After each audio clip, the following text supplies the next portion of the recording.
Banal na Bata ng Cebu o Santo Niño de Cebu ang isa sa mga naging simbolo ng matinding pananampalataya ng mga Katolikong Pilipino, lalo na ng mga Cebuano.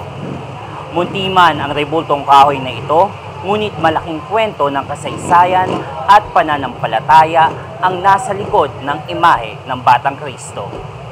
Mapagpalang araw, ito ang kwentong Di Munti.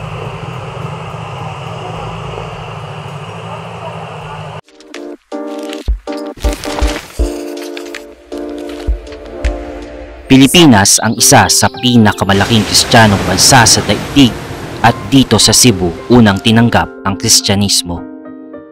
Ang Banal na Bata ng Cebu o Santo Niño de Cebu ang naging handog ni Ferdinand Magellan kay Raha Humabon noong 1521 na naging hudyat ng pagsisimula ng Kristyanismo sa Pilipinas.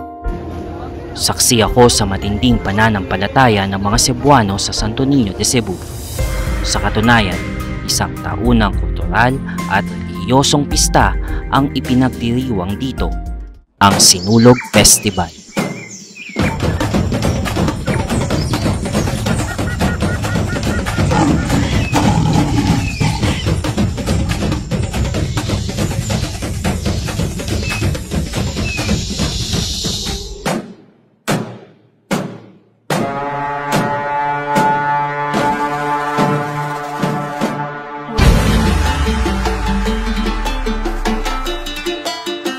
Ngunit bakit nga ba ganoon na lamang katindi ang paniniwala at pananampalataya ng mga tao sa imahe ng Batang Jesus?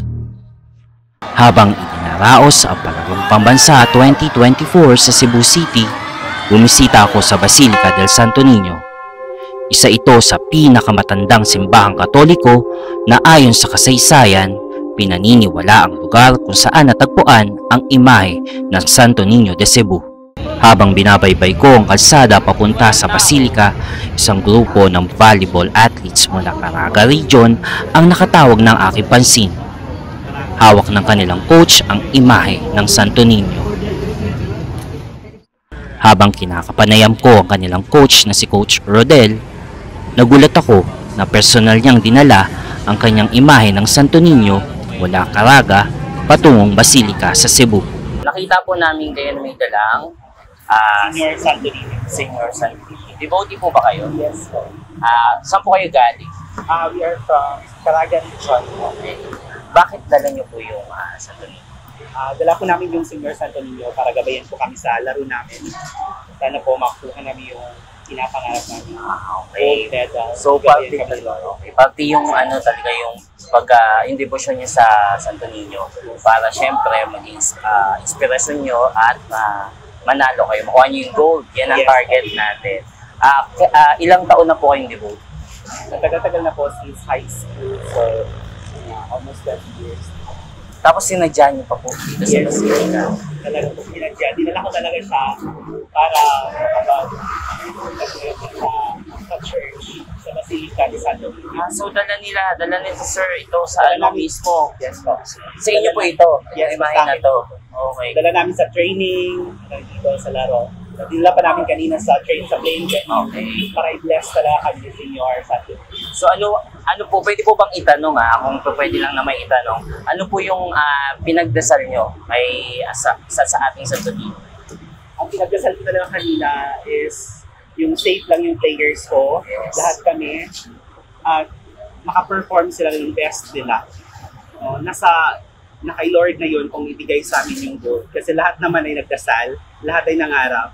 Pero I'm sure na ibigay ni Lord para sa deserving na sana kami yun. Hindi ko napigilan na usisain kung bakit gano'n na lamang kanyang pagkadeboto sa Santo Niño.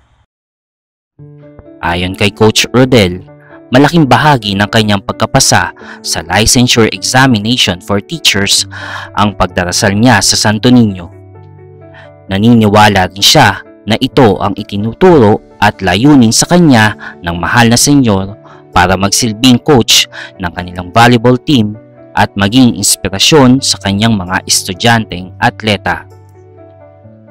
Bilang pagbabalik ng pasasalamat sa biyaya ng Santo Niño, ilan sa kanyang mga atleta ay kanyang kinukupkop at sinusuportahan sa kanilang pag-aaral. Isang himala para sa kanya na bagamat sapat lamang ang kanyang sinisweldo bilang guro at coach, ay napagkakasya niya ito kasabay ng pagsuporta niya sa kanyang pamilya. Anya, ito ay dahil sa kanyang masiting pananampalataya sa mahal na poon ng Santo Niño. Sa katunayan, isa sa kanyang mga volleyball athletes na si Reynaldo Licayan, grade 11 student, ang nagpatunay kung gaano naging mapaghimala ang Santo Niño sa kanilang buhay. Ayon sa kanya, naging bahagi ang pananampalataya nila sa poon para manalo sa regional meet at maging representative ng Rehiyong Caraga para sa Volleyball Boys Secondary sa Palarong Pambansa 2024 dito sa Cebu City. Yung unang-una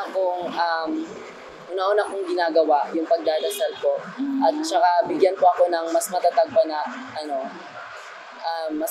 na laro, kasi yung feeling ko na wala na po ako sa focus sa paglalaro.